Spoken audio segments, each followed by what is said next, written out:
We need a catchphrase. Yeah, I have a good catchphrase.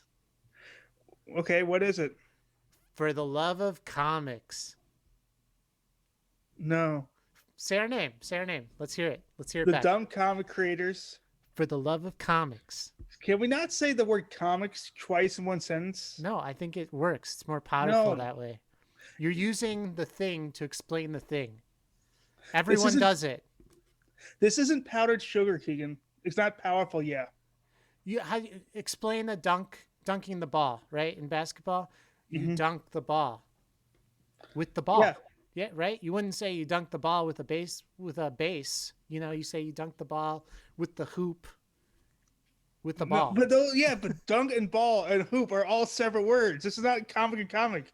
It's not like I'm excited for about the excitement.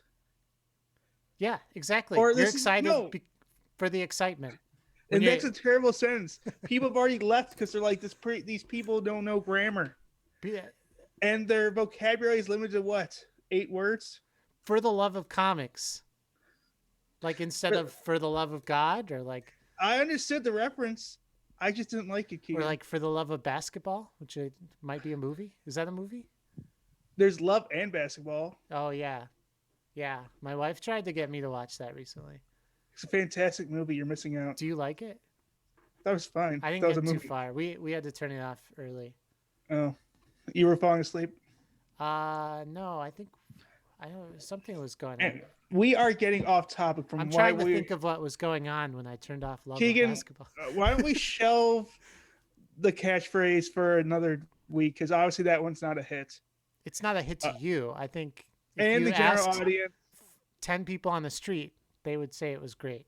no, they would say, "Why are you talking to me?" Yeah, that's true. Please get away, sir. Where's your mask? That's what they'd say. Exactly.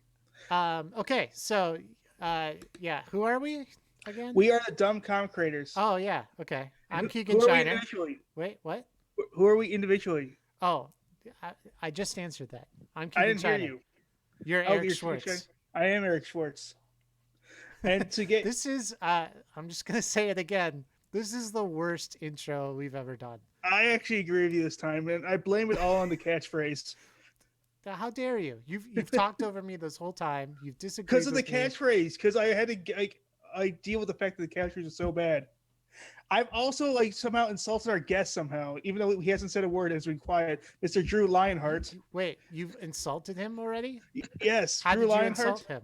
Well, I just mispronounced his name twice in a row. Oh, on purpose. Again. No, not on purpose. Yes. I can't read. It's not I funny. never learned Every to read. single time you do it, it's not funny. I've never learned to read, Keegan. You never learned to read? Yeah.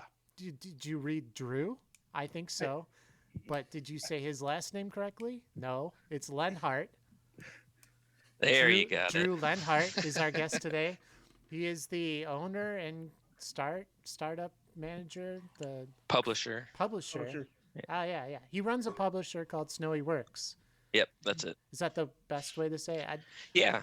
I'm the owner, publisher, creator, writer. Nice, cool.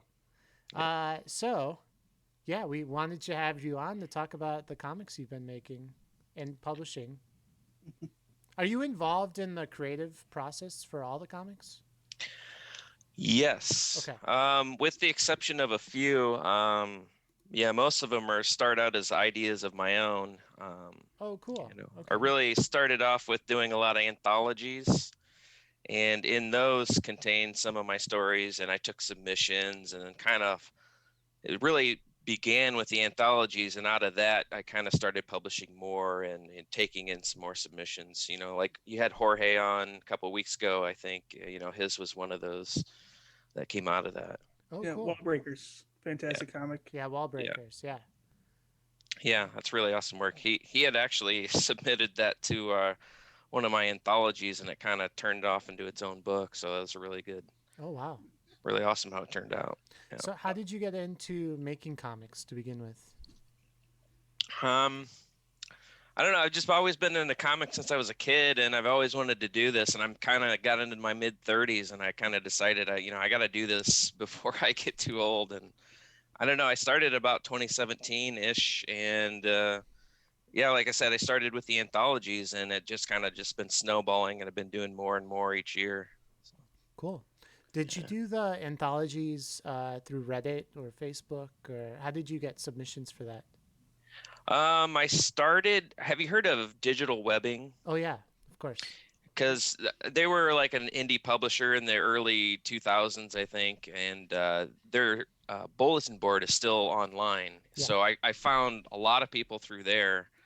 And then lately, I've been going to Reddit for if I need a colorist or something like that. Digital webbing was like the original forum for indie comic book creators, from what I've pieced together in my research. It was like Yeah, sort of like pre-Reddit when they started it.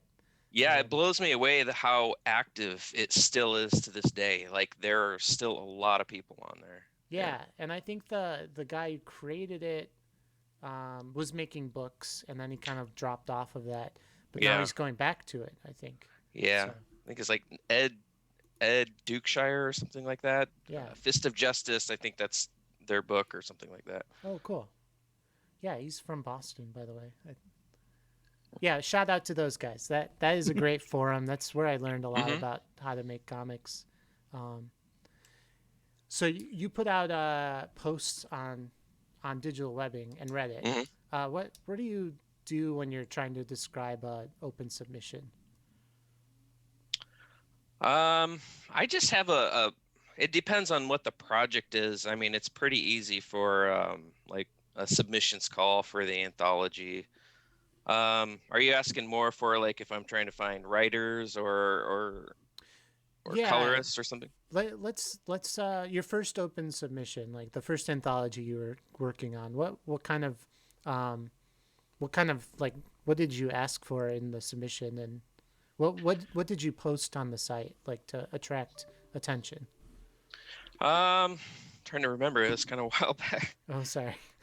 I was just the title of my first anthology is called Future Sci-Fi Tales, so I kind of had a theme to that book series. So it was pretty easy just to ask for science fiction stories. You know, I came up with guidelines on what I wanted, what I was looking for in each story, and specific page count and whatnot. But that's kind of how I led into it.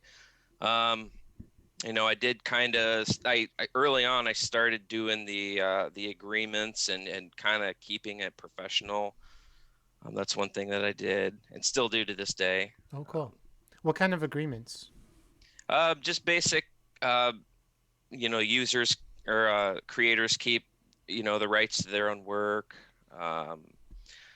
compensation copies, you know, basic agreement kinds of things. Oh, cool. So people get compensated, or is it? Yeah. For the anthologies, I try to give out compensation copies to all the creators. Oh, cool. You know, because you know, usually for the anthologies, I'm not giving page rates or anything to the submitters, but I do try to make up for it with printed books. Oh, good. Yeah. Yeah, that's a nice, like, it's nice to see your work on print, so it's like a good service to give back to the creators. How many different submissions do you take in an anthology usually? It depends. I mean, there's been times where I have gotten a lot of them and had more content to deal with, and other times where I've had to push my book back because I haven't gotten enough. Oh, okay. But I usually, my first 4 issues, I tried to pack in about 4 or 5 different stories to get it up to that 28 to 32 page cool. mark there. Yeah. How often do they come out too? That's another. I don't really plan hard dates. I just, when it's ready, I get it out there and do a little promotion beforehand and then get it out.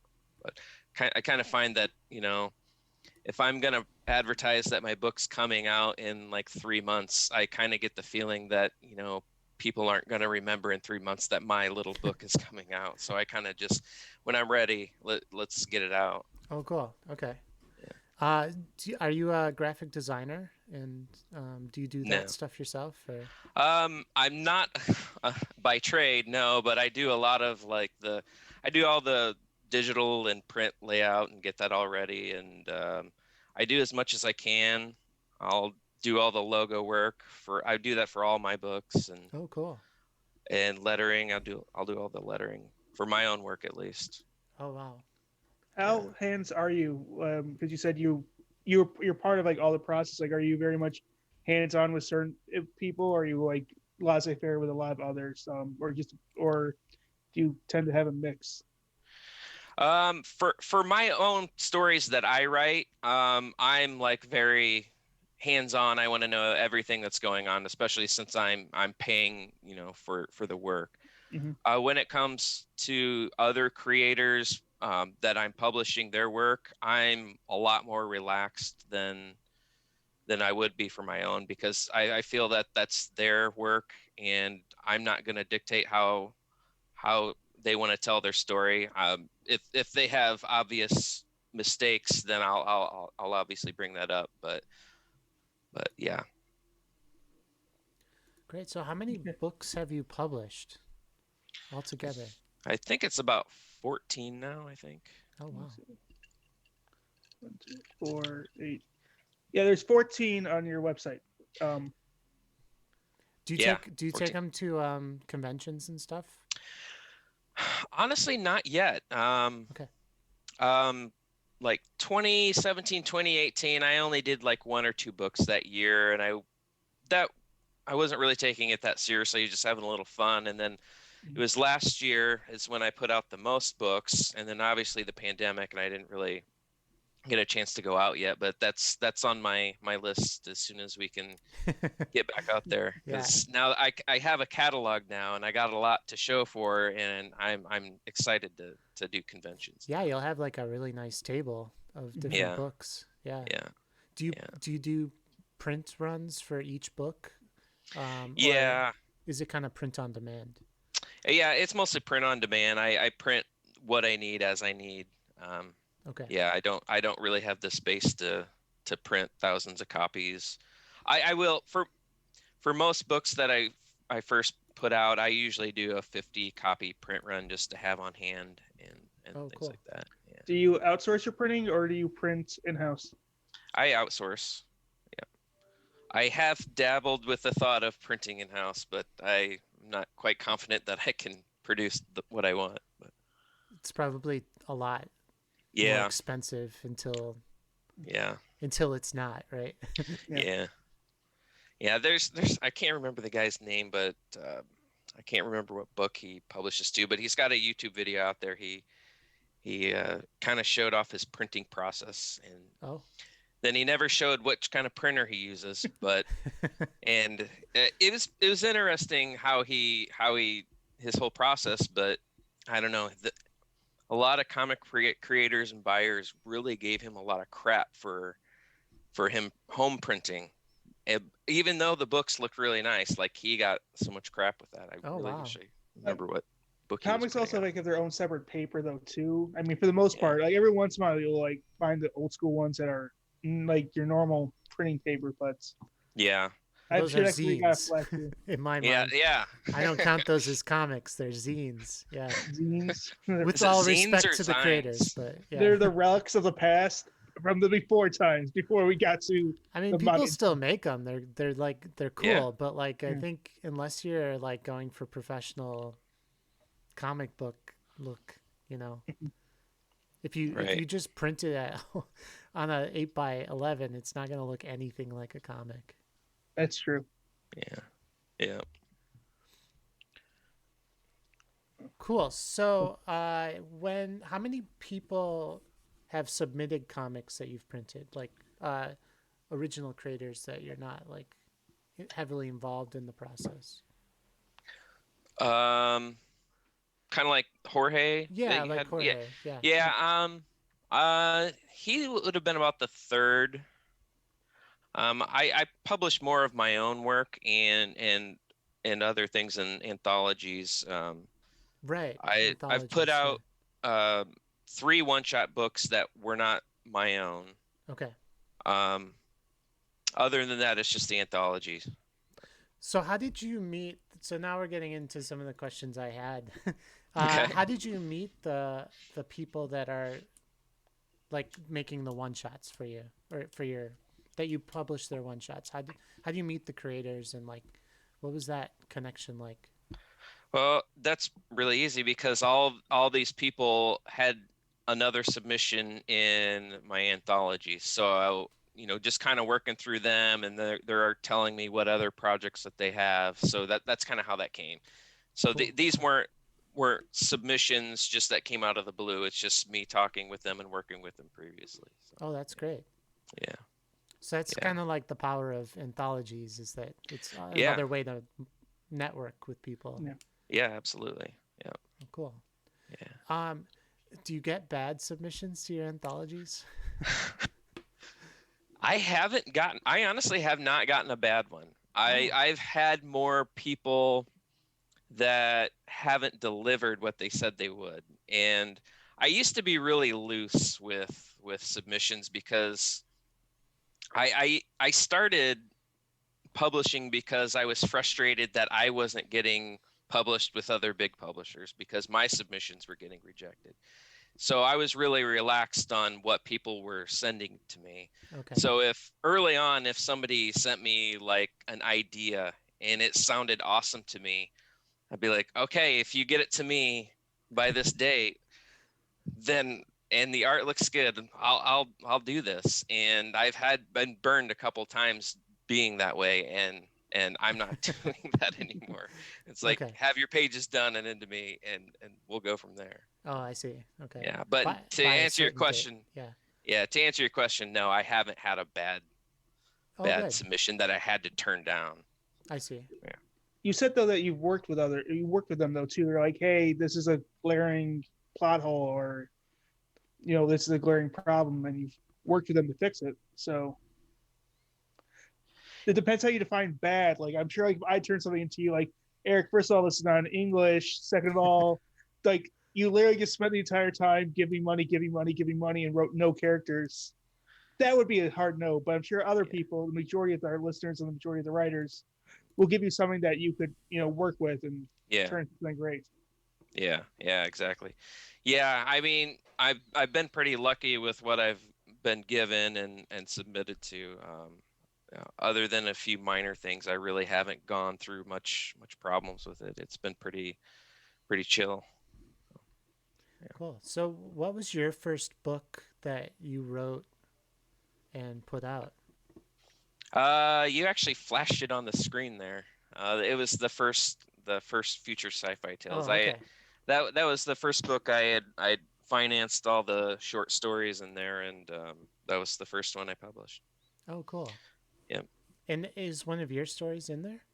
Yeah, they should all be mine in that. Oh, they're all yours. Oh, okay. Yeah. Oh, wow. When I look at it, when I read it now, I don't know, I kind of cringe at it because it's kind of the first one, and Oh no. you know. And were these artists then that you found on digital webbing? Yes. Okay. Louis, he did that cover. He lives in Canada. He's a pretty good artist, and that's where I met him. And I still cool. work with him on projects to this day. Wow. Yeah. A lot of the artists I work with, I've worked on multiple projects with. Oh, cool. Mm-hmm. Oh, Eric, you're sharing. Yeah, I'm sharing the screen, the page. Oh yeah. cover. You don't have to share. I choose to share. Yeah, but it screws up the stream, Eric. It makes it better. It comes out as 3 boxes of shared window. Whatever. I have a separate scene where I share my computer that now you guys are not seeing. I don't know, it's confusing. Okay. Twitch is confusing. So back to our guest who we were here to talk to. Yeah, of course. Before I so rudely interrupted everyone. I just lost my question. Poorly done my end. What was it? What is? So can I ask you guys a question? Yeah, Sure. of course. So are you guys comic creators or writers or artists or? Yeah, that's how we started the podcast. That's how we started the podcast, and it's changed into where we talk to new writers, new illustrators, people just trying to get their word out, and people like you who are publishers. So I don't think it's changed that much. We just did a drawing competition. we did do that. That's So true. we're called dumb comic creators because we don't know how to make comics, but Uh-huh. we're doing a podcast about it. And I've got a full it's like 35 pages because my script was not great when I was working with the artist. But I've got my first comic of a series. Like it needs to be colored and then it's done. Oh, nice. And then in the meantime, I've been doing 2-page comics with various various artists and inkers and colorists, and like for the purpose of like showing how to do it on this podcast, like Right. or like working with different types of people and like comparing art, when you're like thinking about working with an artist, like what are you looking for? Somebody who responds to your emails, and like does good work, or like so that's all. So is this something you're publishing on your website, or are you something you're going to shop around? Or? Yeah, these I've published. Yeah, the 2-page comics I've published on our website basically. Okay. They're I'll also have to check that out. on globalcomics.com. Oh, nice. Comics How do you like? yeah. Yeah, how do you like Global Comics? I like the fact that you can go panel by panel on there, like Comixology. I think it's a very good way to read comics. We've already promoted them quite a bit on this podcast. The creator of them has been on it. We're out and loud big fans of them, so we always love what they do. Yeah, we had the CEO on the podcast as a guest. Nice. And, yeah, I had just put all my stuff on there last month, I think. Oh wow! Besides cool. publishing on Snowy Works, how else do you market anything that you release? Obviously, you talked about a little bit that you do want to go to conventions eventually. Mm-hmm. And any way else that you're doing it, or just? I'm like right now I'm pretty heavy on social media, and I feel like that's been helping pretty substantially because I didn't start off like when I got into this.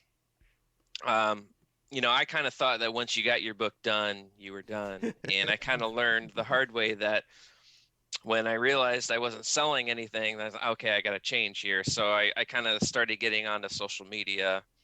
And that's been helping, and I've been trying all kinds of different things. I'm doing ads on Instagram and it just all kinds of stuff, and podcasts. Doing podcasts, reaching out to reviewers, and I just did my first Kickstarter campaign last month, and I'm trying everything I can, but I'm getting better, and it's still kind of a hard thing to do in indie comics. How do you like globalcomics.com? I like them out of, let's see who else I'm on. Out of all of the 7 platforms that I'm on, I'd say they're one of my top favorites, just cool. Because of the ease of putting your book on there. I really liked their platform to submit. They're very good about submitting stuff. I mean, yeah. So you're on Comixology. Yeah. Kindle, Google Play. Yeah. What's Google Play? How do you publish on there? They have a book section, and they have a specific area for book publishers. So you could apply to be a publisher, and I think it took a couple months to be accepted. But like if you have an Android phone, like where you go on Google Play to download an app, there's actually a book section, and there's a very big comic book area in there. Oh, okay. Yeah. And then Spinwiz Comics? Yep. Spinwiz. Have you heard of Spinwiz? No.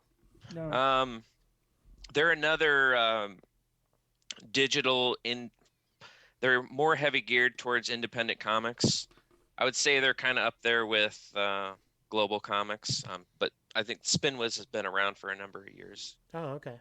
Cool. And what's the how does the reading work on there? Is it like page turning or panel by panel? Yeah, it's I don't think it's panel by panel like Global Comics is. Spinwiz is more of like you'll get your your comic on the screen, and you'll have you'll have to click the next page or something like that. It's been a while since I've been on there, but it's not panel by panel like Global Comics is. Oh, okay. Yeah. Okay. Because that's one of the things with reading digital comics that drives me crazy is like the zoom in. Like Right. your artist spends like so much time on the details of these like tiny panels, and then on a digital comic, it's like you're seeing a wide view. You know, you're not seeing the full page. You know, that's why like the vertical scroll comics I think are pleasant to view. They're not kind of like yeah. the webtoons or like webtoons. Yeah. And I think comics that are made in that style or have adapted to that style, they're easier to read for some reason. Yeah. They're not the same as comic books, but I'm not saying that, but I just think without that panel by panel viewer option, it like with the zoom in, like Comixology or does a really good job of that. I just think it's harder to view comic books, It hasn't been solved really. Yeah, I think you're right about like the comic tune where it is kind of like the endless scroll where you're reading your story. I did like that about that. Yeah.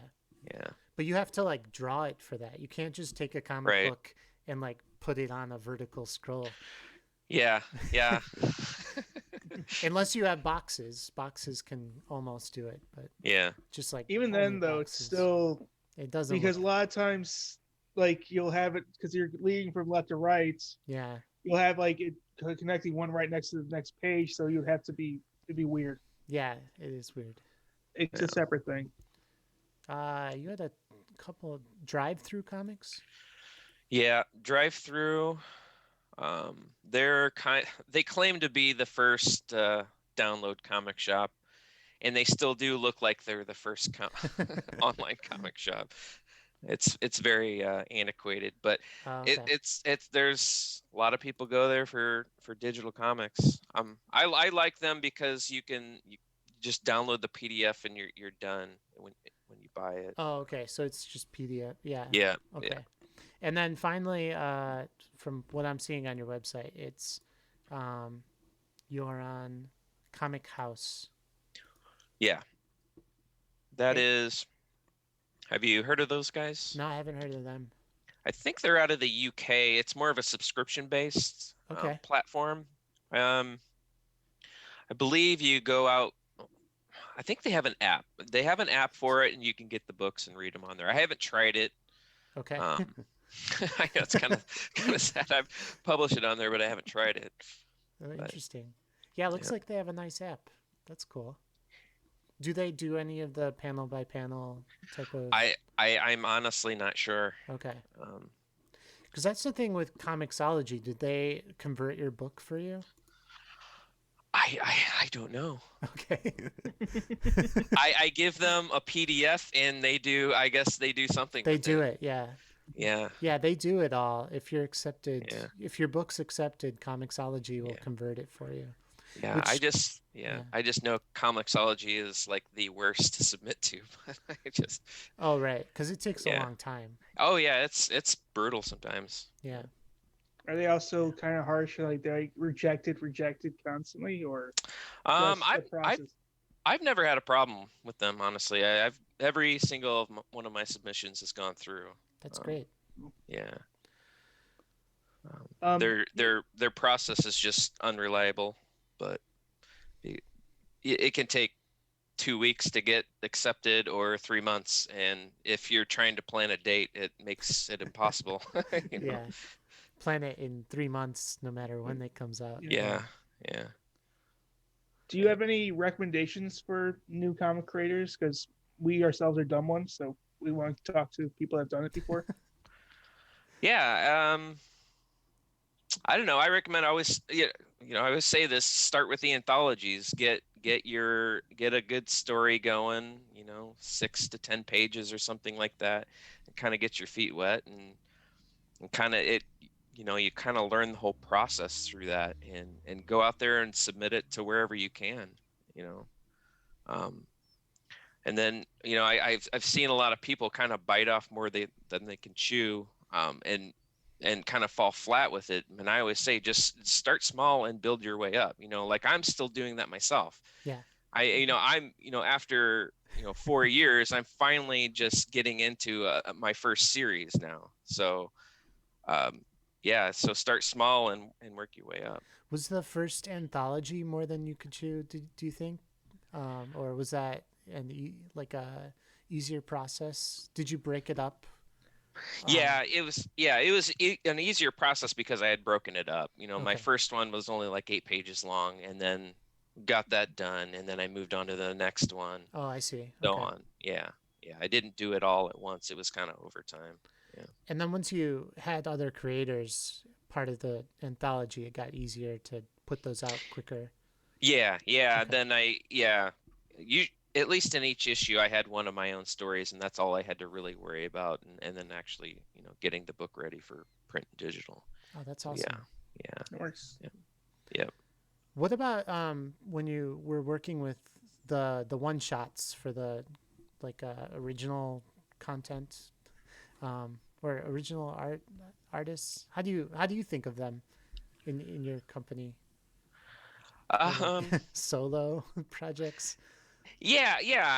Exactly. I think of them just as solo projects. So, like we're just planning on one book, so it's pretty easy to think about it that way. And you put together like the page layouts for that too. Yeah, for my own stories, yes. Okay. Not for the solo projects.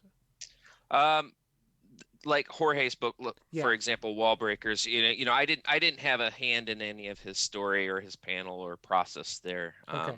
My own one-shot books, yes, I wrote the scripts, and I even provided sketches for each pages to the artist so that he kind of had an idea how to go with the pages.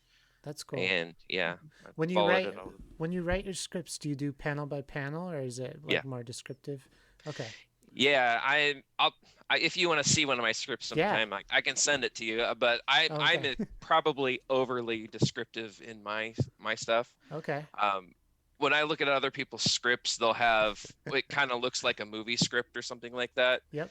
I will probably write maybe a quarter of the page describing a panel exactly how I want it. So cool. That's my process. It's probably not great for other people, I don't know, but since it's just me working with an artist, that's how I like to do it. That's the thing about comic book scripts that is fascinating to people who don't do comic books that are like starting comics. Mm-hmm. Everyone does comic book scripts different. There's no set standard. It doesn't line up with any like 1 minute of movie equals 1 page of script. Has nothing to do with that. If the writer wants to be super detailed, he will. If he wants the artist to do everything, he could, Yeah. That's kind of how I look at it. And I've heard that same statement, but when I was starting this, is like, well, I said, well, since I'm publishing this thing, I'm going to do it the way I want to do it. Yeah. So, Oh, that's great. That's great. I mean, I know some people that don't even write it. Like they just like talk to the artists about what they're thinking for each page, really? and then fill in the dialogue later. Yeah, we've had all kinds of different. We've had artists / writers who just like will draw a page and then figure out what the script was. Right. Yeah, I've heard of that too. Yeah. But it's cool that you sketch out the page too, because that's something I've recently come to figure out is useful. Yeah. That way, I because I really want it to be my vision, and because I want to control the project the way that I want it to be told. I'll give them my idea, but you're not going to hurt my feelings if you come back and say I can do this page. Your sketch has it in 9 panels. I can do it in 6. So if I'll give the artist a lot of leeway if they have better ideas. Oh, cool. Because I don't always have the perfect vision for it, and the artist usually knows better than I do. So that give a little freedom there. Oh, that's cool. Yeah, that's cool. That's cool. Did you learn how to letter for this, or were you kind Uh, so was it like flying on the seat of your pants trying to letter Yes. these things? Okay. Yeah. Was that a financial decision? Yes. So yeah, the classic stereotype comic book writer slash letterer Yeah. holds true again. Yes. If I could do the coloring myself next, I would, but I literally just can't sit at my computer that long enough and keep myself Yeah. So yeah, motivated on so it. that's one of the things on this podcast that I tried, and it's just horrible, right, Eric? It's tedious. Yeah.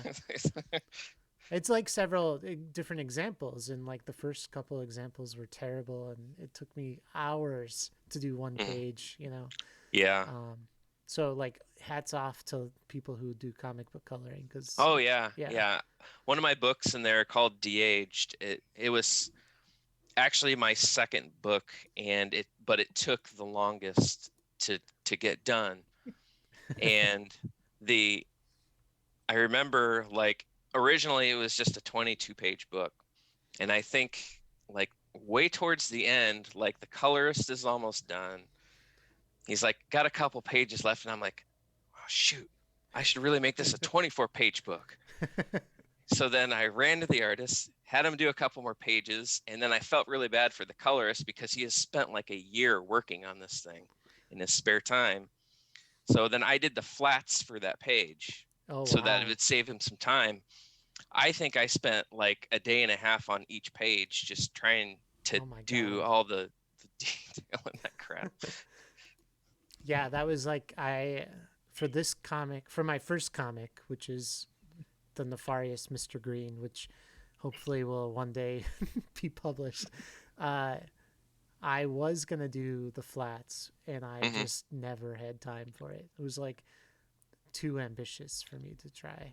Yeah, that's why if you ever head out on like Reddit, the collab boards, you'll see like a lot of people looking for flatters, or you know, advertising that they'll do it for $20 a page or something. And yeah, it's kind of its own little thing.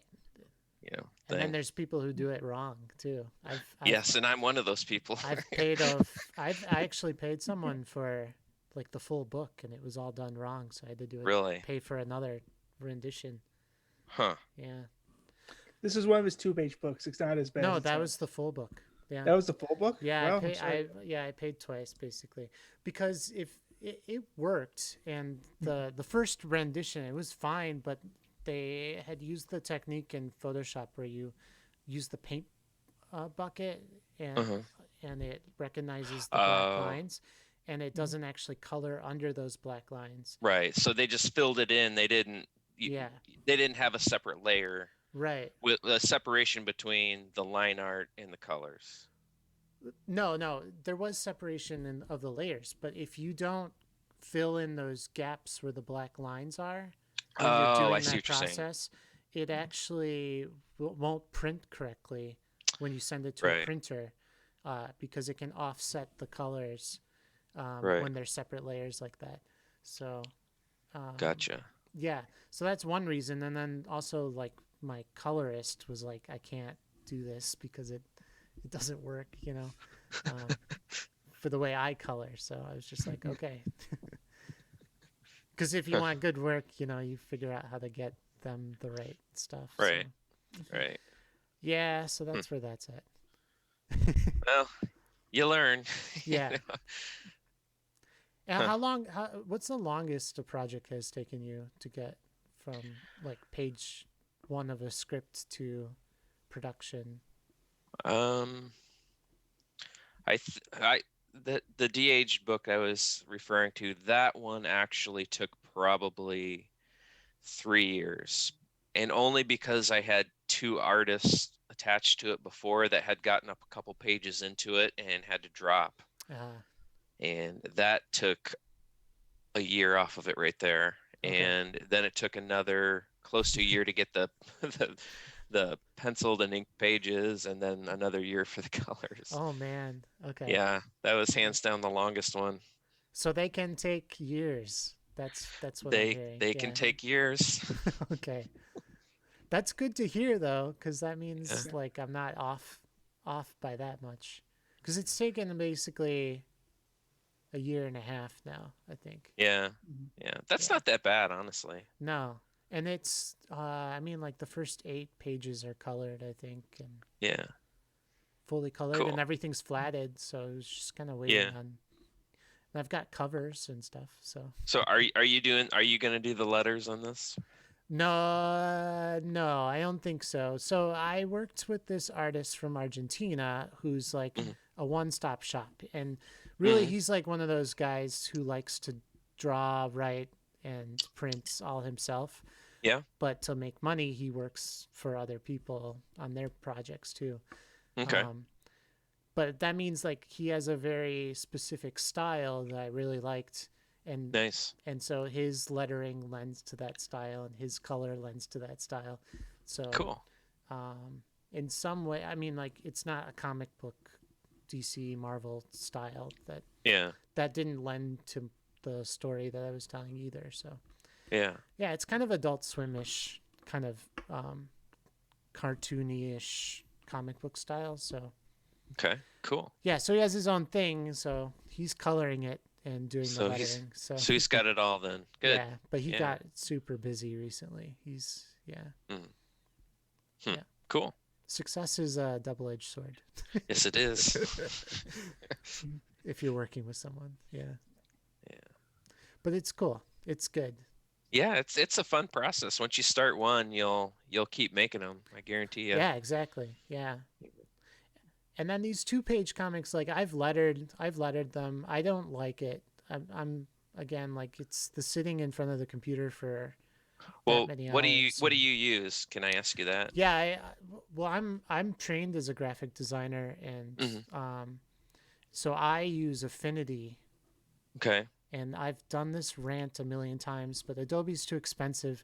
Affinity Yeah. is the same thing, but Affinity? Affinity, it's the same thing for a one-time price.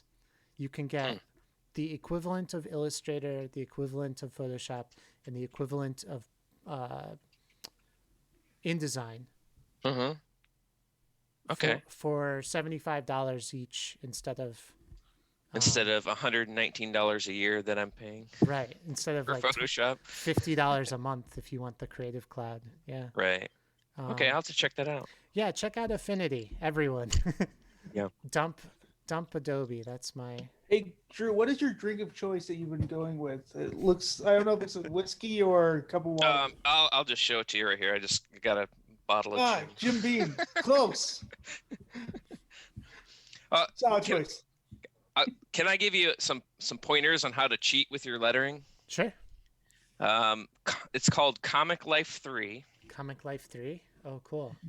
Now, I actually kind of like this. If you're in a pinch and you want to do a decent, semi-decent lettering job, go buy this program. It's like, I think $30 or something like that. Wow. It's got a graphic interface. You can drag your balloons where you want, size them, fonts, and everything.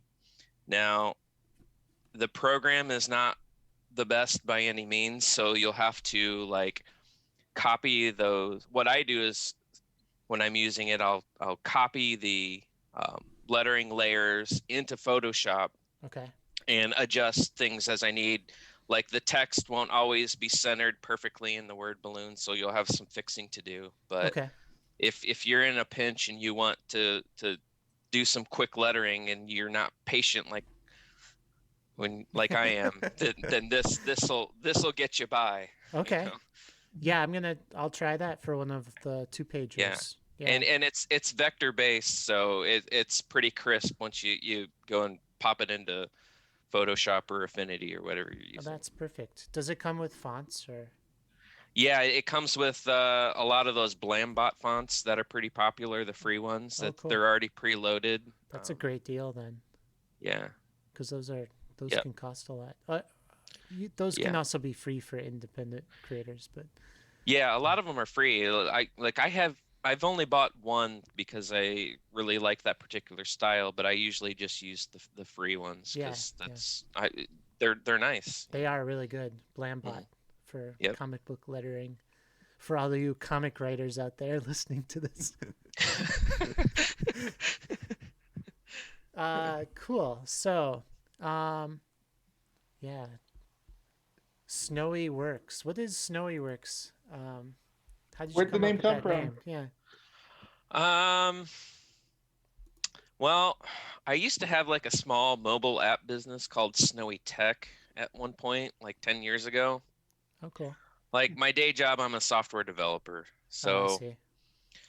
then I got this domain because I knew I wanted to do comics at one point, but I kind of wanted a name in case that didn't work. I could reuse it basically, because it doesn't really sound like a comic book publisher name, but I could kind of universal. That's kind of why I chose it. Nice. Yeah. Nice. Yeah. You have a Kickstarter that is running right now or coming up? I had one that ended in late December, and I have one coming probably February 15th. That's the date I'm shooting for. Oh, yeah, pretty soon. And that one is Yep. Caspian Yeah, that's for a new series called Caspian Porter. Caspian Porter. And you wrote that? Yep, Yeah. I wrote that and lettered that one too. And lettered it. Cool. Did you use Comic Life 3? There are certain sections I did use Comic Life 3 in there. Awesome. Yeah. This is great tips because the lettering is great. I'm going to show a page. Is that Sure. okay. Okay. Yeah. Yeah. Yeah. Can you tell us about Caspian Porter? Yeah, it's just if you like vintage sci-fi, quirky stuff, this is going to be a new action adventure series. He's kind of a character that's always he's kind of an asshole, and he kind of always gets into trouble. So that's this book is kind of a fast-paced, just him just getting into things. So Yeah, what I liked about this was you knew exactly what it was while you were reading it, and it was still good. We got thank you. to review like an advanced copy, right? Yeah. Yeah. So Eric and I have read it, and we'll review it next week, I think. Sure. Ahead of your Kickstarter. And yeah, but it has a lot of great twists and turns, and I like his little sidekick. Yeah, thanks. He's kind of a I don't know if you've seen the movie The Black Hole. No. It's kind of shows how old I am then. The Black Cauldron, you mean, or The Black Hole, it's a Disney movie from the early 80s. Oh, cool. Um, Wow. there's a robot in there that I kind of modeled that off of. It's called, Interesting. I've never heard of this movie. yeah, I'm you'll have excited. to watch it. It's pretty good. I wonder if it's on Disney Plus yet. I think it is. Oh honestly. boy. I have something to watch tonight. It's a bit campy too, but Okay. it's worth the watch. Sounds good. Yeah, so Caspian Porter and yeah. It's funny, and it had a lot of great beats. Cool. Thank you. Surprises. Yeah, I enjoyed reading it a lot. I Who was actually it can't again? wait for number 2. Can we see the advanced copy now? is the We advanced actually copy haven't being physically out? We haven't even actually started the second one yet. Oh, okay. So. Boo. So, I disagree. No, yeah, I think it'll go in places where you won't expect. There's the point of the series is to lead this character in off the wall places, and that's what I've always wanted to do with a character. And I really wanted to make this a book where you can't guess where anything is going whatsoever. You know. Perfect. Yeah. Yeah. Yeah, I had that feel. Yeah, and Yeah. that was great. Yeah. Yeah. Gosh, I had a question and now it's gone. I'm gonna edit this out. You can edit the silence out. I'm gonna Sorry, We never have Twitch. silence. We never have silence. There's literally constant talking because we just edit out any silence, any breaths we take. Whenever I drink a thing of water, all of a sudden my pictures turn blank. Eric, did you have a question? No, not. Oh, not I had it. I have it. Everyone be He's got silent it. for a He's second. got it. With respect to Twitch, sorry, Twitch. When you are doing this Kickstarter, are you funded for this comic already, or are you raising funds for this comic, or are you kind of raising funds for the next comic? I am raising funds for the printing. The printing. That's Okay. what I'm going for. I'd prefer, like, my last Kickstarter, I had everything ready to go. Like, I had printed proofs even ready to go so that I knew what the book looked like. Oh, good. And I didn't want to get myself into a position where if I had a Kickstarter campaign going because I was raising funds to pay the colorist, I didn't want to be in this position where something happened and I couldn't fulfill the rewards. So Right. I decided each of my campaigns, I'm having everything done, having my printed proofs in hand, and then I'll click go on the campaign. So Once you have a number of yeah, people and dollar amount that yeah, you can cover, and yeah, and then I the only thing I have to worry about is actually getting the books to my house. You know, it's I see. so that's how I prefer to do it. I know a lot of people out there are doing these campaigns so that they can finance the artwork or the coloring or whatnot, but it's not for me because I feel more comfortable having everything ready. Is your strategy to cover the art and printing, or how's the art covered, or is this kind of like passion? I cover that myself. Okay. I financed it all myself, Okay. and then I'm really just trying to get the printing funds. I see. Yeah. Okay. Yeah. So Try to people get can that. read it and like follow Yeah. your comics, and you can kind of build a following. Yeah. Yeah. Yeah. I'm obviously not making money at this, so Well, not yet, I, right? not yet, but But you're doing the hopefully, marketing that'll. yeah, The goal is to someday. be self-sufficient. Yeah, someday. Yeah, if I could break even soon, I think that would be a great thing for me. But it's more of the passion to make comics. I like to make comics, so that's what I'm gonna do for a while. Where are you located, by the way? I'm in Fort Wayne, Indiana. Okay. Awesome. Middle of the country. Middle of the country, yeah. What forums and like online spots do you lurk on for comics? Like, are there any communities you're kind of active in? Not so much. Other than like Instagram and Twitter, I feel like Instagram has a big indie comic scene on there, so I'm like heavy on there. That's probably where I'm the most active. Okay. And what's your Instagram? It's just at Snowyworks. At Snowyworks. That's easy to remember. Yep. Go follow at Snowyworks. Yeah, and I do lurk the Reddit comic collab board. Okay. I think that's a pretty good one. There's a lot of indie, comic creators either posting their work or asking for advice or, people looking for artists or things like that. So I lurk there or respond every once in a while. Do you find any artists through those? Yeah, spaces? one of my books called Calzer's Clock. That's where I found the artist there. Oh, cool. So yeah. There's one book I wanted to talk about before we go. Sure. The Expedition Zombie. Yeah. How did that book come into existence?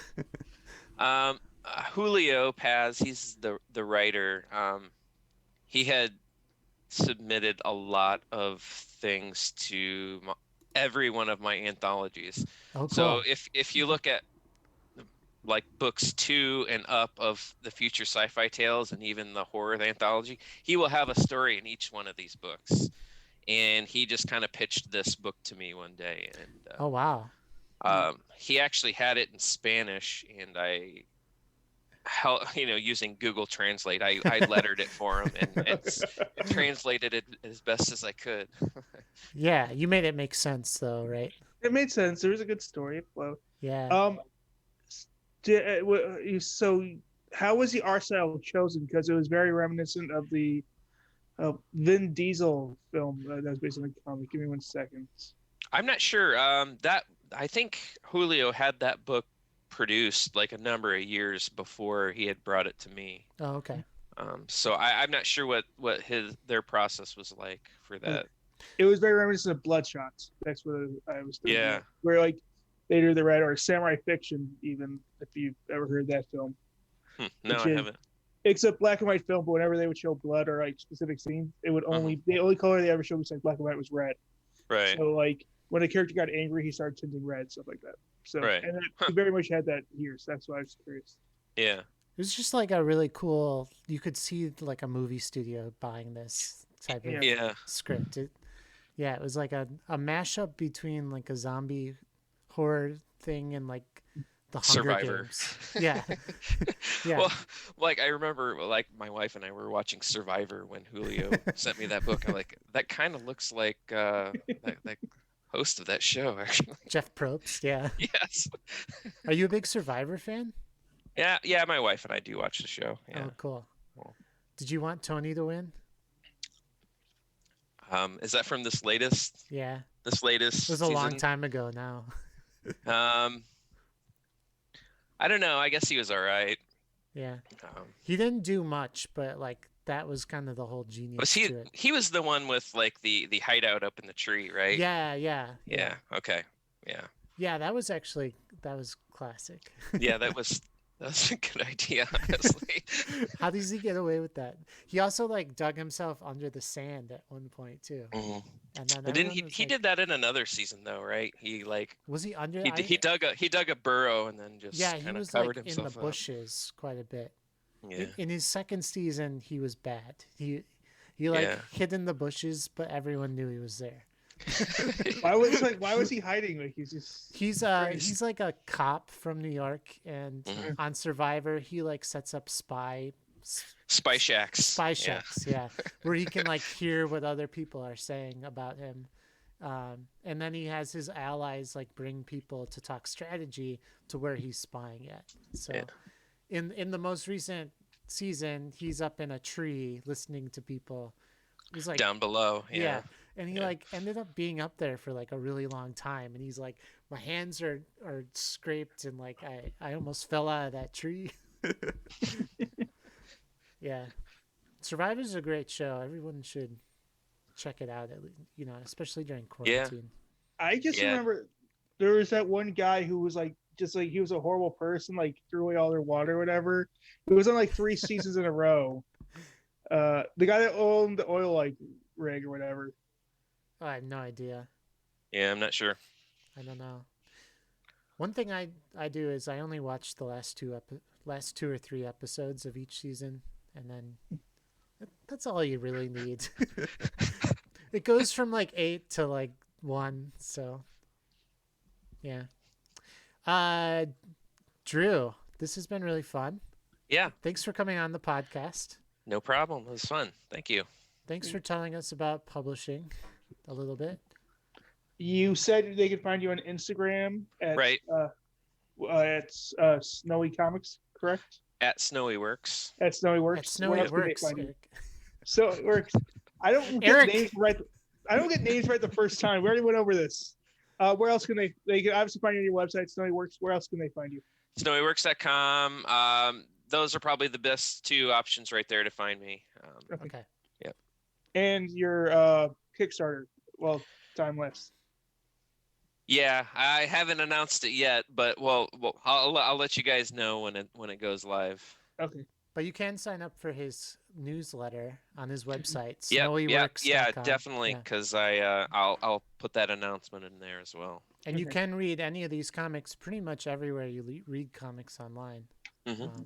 And they can they order prints, or is that just Yeah, on my website there's a link at the top navigation. It says shop. That'll take to a big Cartel website. Really? Okay. So you can buy a few prints there that I have left. Oh, okay. How does Big Cartel work? Sorry to keep asking questions. Oh, that's okay. It's pretty easy. It's you just add your products and images and your header image. It's pretty easy to get set up. Oh, okay. So they order through Big Cartel, and then you actually send it from your house. Yeah, Okay. you'll link up, like if you start a store, Okay. obviously you'll put on your graphics and products and whatnot, and you'll link up like your PayPal account so that the funds can get to you, or I believe they take like Stripe or something like that. Oh, great. So when a customer obviously makes a purchase, it goes straight into one of your accounts. Big Cartel gives you like 5 free products on here, free of charge. If you want to do anything more, then you'll have to do like $9 a month. But like what I'm doing right now is just the free option. Got it. Yep. That's good to know. So do they take a cut? Did you say that? No, this is the free option, so they're not taking a cut. Oh, okay. They're just helping independent artists. Yeah. Yeah. The other really nice thing about it, and why I think people should consider, is they take, like if you're a business, they will take out sales tax for you. Oh, good. And pay it for you, so that at the end of the year, if you're a business, you don't have to go and pay the sales tax at the end of the year type of stuff. So wow, they do all that for you. Yeah. Awesome. His name is Russell Hantz, was the Survivor guy. Who? Russell Hantz. Oh yeah, Russell's a big villain on there. Yeah.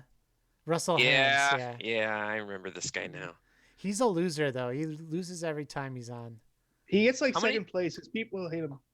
He's many gone times 3 times. 3 times, okay. And he keeps on. He always makes it to second place, and everyone's like, "Yeah, we hate you, so we don't want to make you win." Which is, I hate that type of voting. He should have won the first season. Should have won the first season. Should have won the second season. There was a big change in Survivor where they went from like awarding the player who was the nicest to awarding the player who had the most strategy. Right, the best gameplay. Yeah. And it was like after he lost. That was when everyone was like, he should have won. We should reward the strategy. But then he was such a dick the rest of the time he was on Survivor. Yeah, no, he was a giant. Like he like would like get rid of like all their water, get rid of all their supplies, so everyone's like starving and stuff. So like yeah, he would like lie to people constantly, stuff like that. Yeah. Survivor. That's our next podcast, Eric. Supposedly, somebody from the Chicago improv scene was on it for a while. The Millennials one. The Millennials one? Oh, okay. Yeah. That I believe that because there's a lot of goofy people on that. I never saw it. I guess all of a sudden saw like, oh, this person, I did an improv show with her. They took a bunch of 20-year-olds who were idiots and put them on Survivor. And it didn't go well. How they do? Really? On the millennial season, I thought that was a pretty good season, to be honest with you. It was. How the millennials do? The final couple people were good, but like before that, they were making really bad choices. Oh yeah. I honestly can't remember who won that one. That was Adam. Adam won. That's right. Yeah. And Adam is a great player, but like. Yeah. He won because that one guy decided that his alliance was too strong and he was going to backstab them. That was why he went home. He's like, my alliance members are too strong and I'm going to get back at them. And then everyone found out and he got voted out. And then they were a minority alliance after that. Mm-hmm. I'm sure all our comic book fans want to hear about our Survivor. Hannah Shapiro. She was the one that she got third place. I think. She was the one at the Chicago Improv. Oh, okay. She good? Okay, yeah, she did good. Okay. I didn't mind her.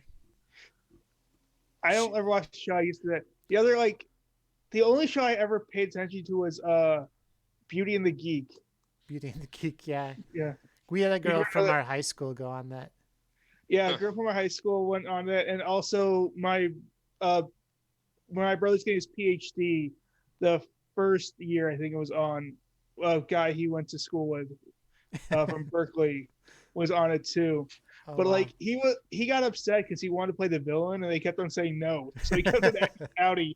And so they made him sound like immature because like I want to be the bad guy. Funny. And so he just kept on if they ever see him acting depressed, it's because usually he said whenever I look depressed, it's because I said can I be the bad guy in this scene? They're like, no. He's like, why not? Cool. All right, Drew, thank you so much for Comics, coming yeah. on. Thank you so much. Follow Snowy Works on Instagram. Go to his website, snowyworks.com. Hope you come back next time you Yeah. got a comic. Yeah, I'd love to. we'll Yeah, have you back thanks. Thanks for having me on. on. Yeah, awesome. Bye. Bye. Thanks.